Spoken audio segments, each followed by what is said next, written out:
Hello and welcome to Cooking the Books with Heather. Today we're going to be doing a recipe that we have to do for another recipe that we're planning to make. We're going to be making rich beef stock. So you'll probably see this on a Tuesday, and then the next day you'll see the recipe that we're making this for. And this is going to take us a while. We planned on making the other recipe today as well, but then we realized it's going to take about 10 hours. 10 hours plus to make this stock. So maybe a little bit less, we'll see. So we're working out of the Poole's Diner Cookbook again, Ashley Christensen, and I am going to go ahead and get started. She calls for beef soup bones, which in my local grocery store I can find in the freezer. So that's what I did. I'm sure you can use any sort of beef bones that you might have available. I wish that I had opened that a little bit better, but I'm going to transfer these to, this is the roasting pan I used for the beef short ribs, and I am going to just use this pan. She says any rimmed baking sheet, and I've coated it with neutral vegetable oil just so everything doesn't get super sticky. And they were frozen. This is still a little bit frozen, but they've been out of the freezer for a while. You can see there's not a lot of meat, but a little bit of meat, a little bit of connective tissue, and mostly bone. So now I'm supposed to paint or coat these with double concentrated tomato paste. I found this in my local grocery store. Excuse me. It comes in a tube. You can keep it in your refrigerator for a while after you open it, and just use it a little bit to put in, sauces or soups or whatever, where you need a little bit of tomato paste. And I'm supposed to coat these with this, and I am making a mess, but oh well. What is new? And I've got my oven on 400 convection for these to go in when we're done with this. Okay, so these are all covered on the top side. I'm not going to worry about the bottom because that would mostly just stick to the pan, but some of it is going to stick to the pan, and we're going to deglaze it when we're done. So let me put this away. We're going to transfer this to the oven, and it's going to roast for 25 minutes. So now I have 25 minutes to prep my vegetables. I've washed the celery and the carrots. I'm not going to peel the carrots. I'm just going to tip and tail them. And I'm going to trim the celery. So we've got carrots, celery, onions. She calls for only 2 onions, but I've got 3 because mine were small, and 2 whole heads of garlic. So I'm going to prepare those as instructed while we wait. Probably won't see all of this because it's going to be a lot, but maybe on fast forward, we'll see.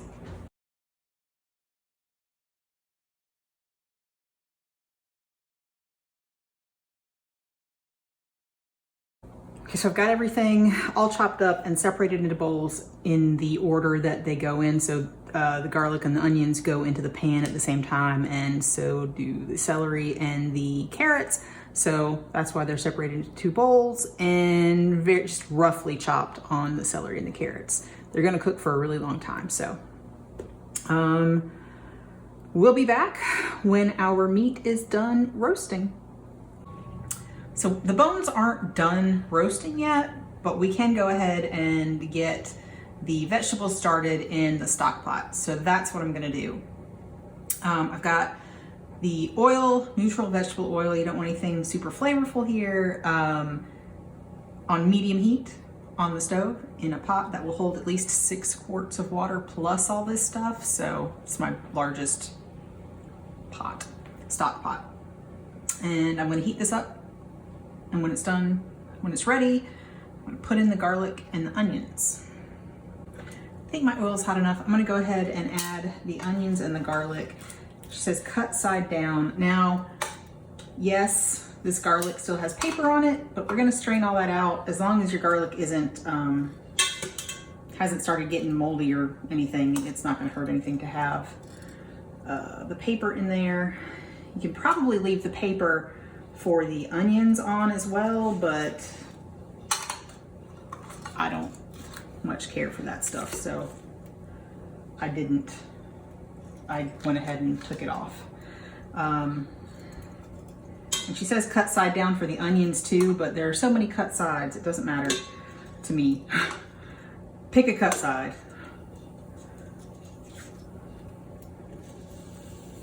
And we're gonna leave these undisturbed for like 2 minutes. So I'm gonna try and see if I can fit it all in one layer. If it doesn't, oh well. Get that garlic in there.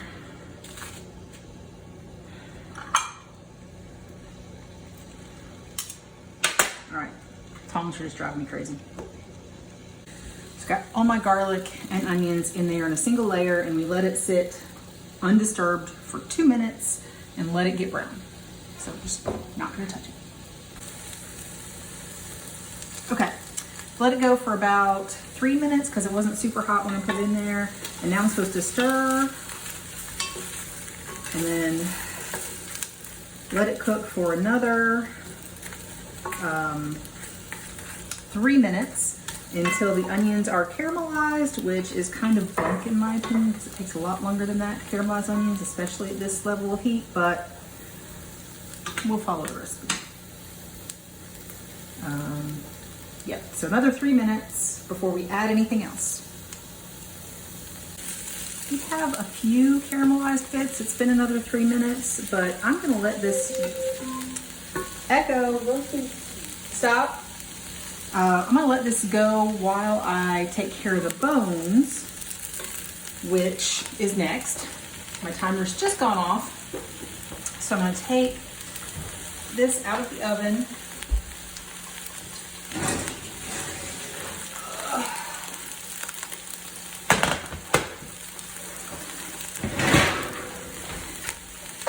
And I'm gonna transfer the bones to a plate. She says a cutting board, but I happen to have a plate ready here. I'd rather wash the plate than a cutting board.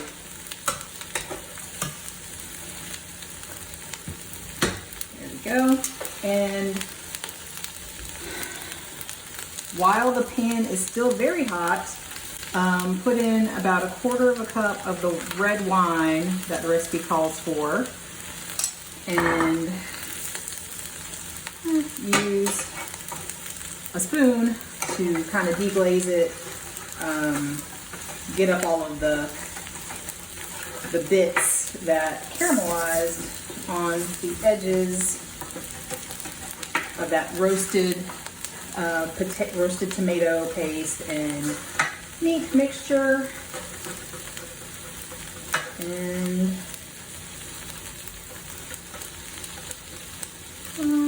so just use a wooden spoon and scrape up all the bits, and it will get incorporated into the wine. And then we'll add that into our stock in just a minute. I got most of it. There's some on the edge here that I won't be able to. Oh, there we go. Okay.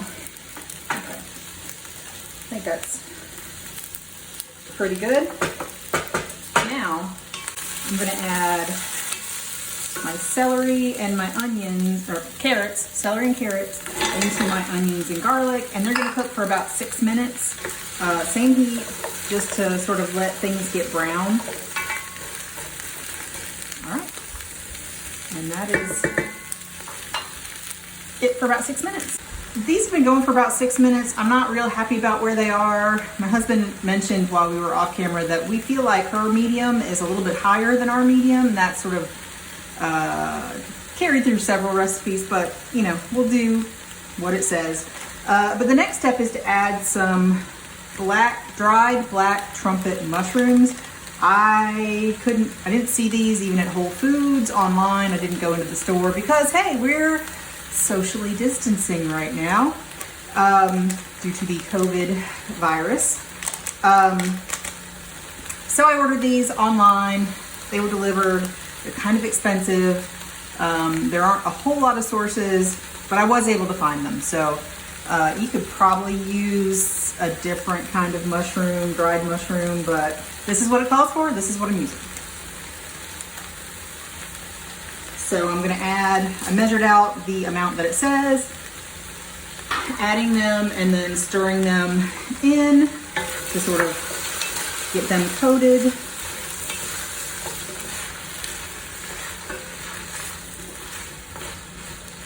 All right, and now we add the roasted beef bones into the pot. And then get any of the juice. There's not a lot of juice because mostly bones. Okay, need to add the liquid from this baking tray as well, which means I'm going to need probably one of these to scrape it out and try to do it with one hand, which is going to be awesome.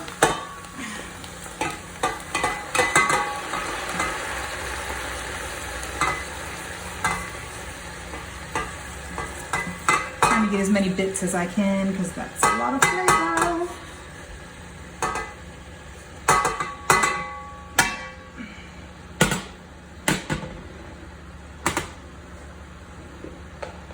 So we're adding the rest of the red wine from the recipe. I just used a red wine we don't mind drinking, but it's a blend. It's not, and it's not sweet. You probably just don't want a sweet red wine in this. We're gonna add some black peppercorns, and I have a fresh bay leaf, and she says to kind of tear it up. So there we go, and some thyme. And now we are supposed to let this cook until till the wine is almost gone, almost completely evaporated. 20 minutes. I'm gonna turn it up a little bit, and we'll be back in about 20 minutes. This has been going for at least 20 minutes, probably more, like 25, and I'm finally, you know, a little bit certain that we have less wine there in the bottom. And I've turned the heat up pretty far just to get a little bit more off before I start adding the water, and because I want it to come to a boil a little bit faster after I add the water. So now we add a lot of water. It was supposed to be 6 quarts. I have 1 quart. Yeah, 1 quart here. So I'm gonna do this 6 times if it will all fit. We'll see. It's not gonna all fit. But this is the largest pot I want to use. So we'll fill it up as much as we can and count how much fits. So that was 4 quarts, which is all that I could fit in here. I'm gonna let this come to a boil, and then we're going to cover it and take it down to a gentle simmer for 6 to 8 hours or overnight. So we'll probably go for about 6, and if it needs more water, I'll add a little bit more. We are gonna reduce it later, so I'm not too worried about having less, but now I know that with everything in here, up to the rivets for the handles is about 4 quarts. So when she tells me to reduce it, maybe I can judge a little bit better. It's already coming up to a boil because I do have it up pretty high. So I'm gonna stir it up a little bit, and everything is all in it, submerged. So I think we're good. And that's a little bit of garlic paper skin. There we go. So when it comes to a boil, turn it down to a simmer, put the lid on, and basically just leave it, check on it occasionally for 6 to 8 hours, and we'll be back then. My stock has been reducing for maybe 3 hours at this point. I still think it's more than 2 quarts in there, but it's 10 o'clock and I'm ready to go to bed. Just real talk. So I'm gonna pull out the large pieces of bone and put them on this plate, and any large bits that come with it is fine. because we have to strain this and we also have to cool it before I can go to bed. So where is the other bone? There is another bone in there. I know there is. There it is. All right. I think I'm gonna call that good for the bones. And I've got a large stainless steel bowl that I'm gonna put in the sink and put ice and water around it, probably freezer packs. We have a bunch of sort of disposable ones that we can use and put back. Anyway, that's what we're gonna do. And I'm going to ladle this, move it as close as possible so I don't drip, through a sieve into this bowl. And try to catch most of the solids in the sieve.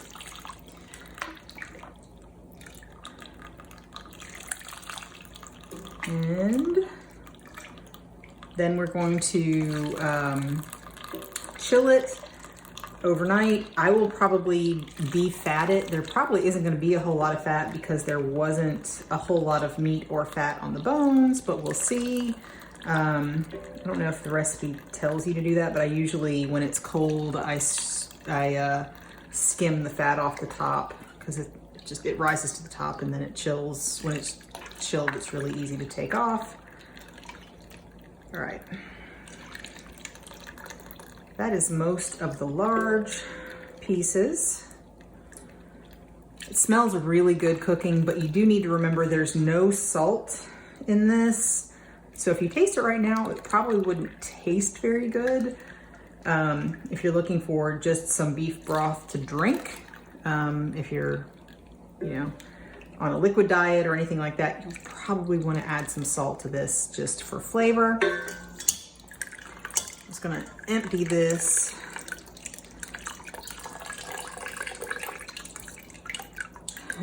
Never mind.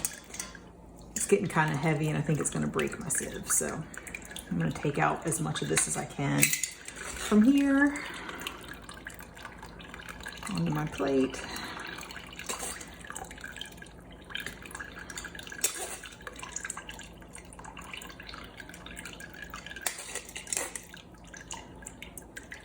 But usually what you want from your stock is for it not to be very salty, so that if you want to concentrate it for whatever you put it in, you don't make it too salty. So make your stock unsalted and then salt it when you add it to a dish. All right, wish me luck.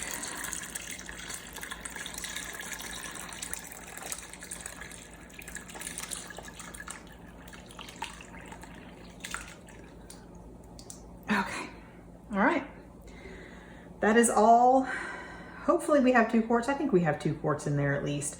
I'm gonna let this drain and then you can just throw away all of these vegetables. There's nothing else you can get from these. They've given everything to this stock at this point. And I'm going to chill this in water. You wanna do that before you put it in the refrigerator because it will not chill fast enough. You don't want yucky things growing in your stock. And I'll let you know how it is when we're done. I'm not planning on using this standalone. We're making it for a recipe. Actually, so I'm probably not gonna just taste it standalone, honestly.